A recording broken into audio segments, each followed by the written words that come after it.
Hello and welcome back to your therapy guide, the podcast created to help you navigate your therapy journey. I'm Dr. Yadegarfard. In this episode, I'll do my best to explain some of the different approaches to therapy. It's important to know that not all therapy is the same. There are many different schools of thought, and understanding them can help you find a good fit.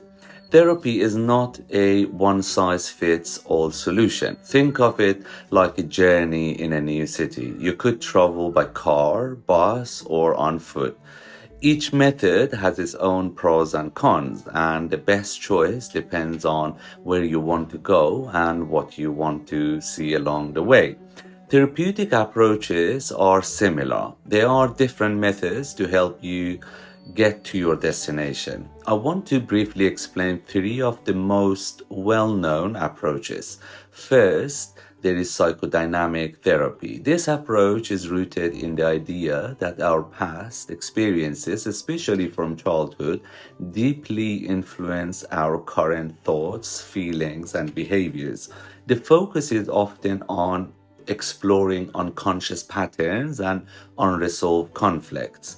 The pros of this approach are that it can lead to a very deep, profound understanding of why you are the way you are. The cons are that it is often a long-term process and may not be focused on solving a specific immediate problems. Next, we have person-centered therapy. The core belief here is that you have the inner resources to find your own solutions.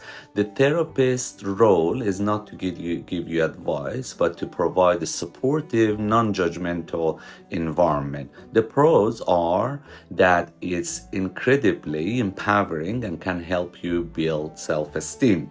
The cons are that it might feel unstructured for someone who's looking for very specific tools or strategies. And then there is cognitive behavioral therapy or CBT.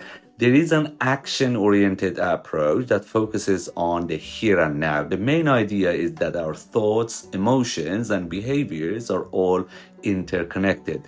By learning to change our unhelpful thinking patterns and behaviors, we can change how we feel. The pros of CBT are that it's very structured and provides you with concrete, practical tools you can use in your daily life. It can also be a more short-term approach. The cons can be that it may not delve as deeply into the past. My personal approach to therapy is integrative CBT.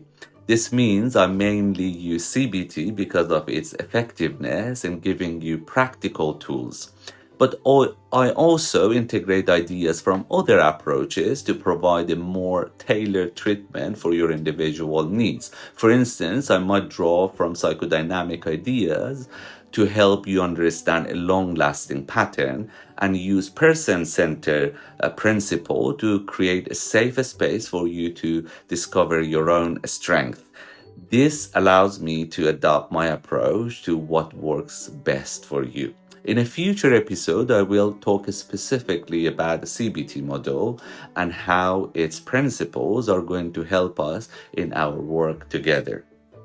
Thank you for joining me on this episode of your therapy guide. These short episodes are designed to answer some of the most common questions my clients ask, and I encourage you to listen to other episodes to find answers to your questions. Don't forget to subscribe to this podcast and follow me on my social media channels so you don't miss any future episodes. You can find all the links in the show notes. Until next time, take care.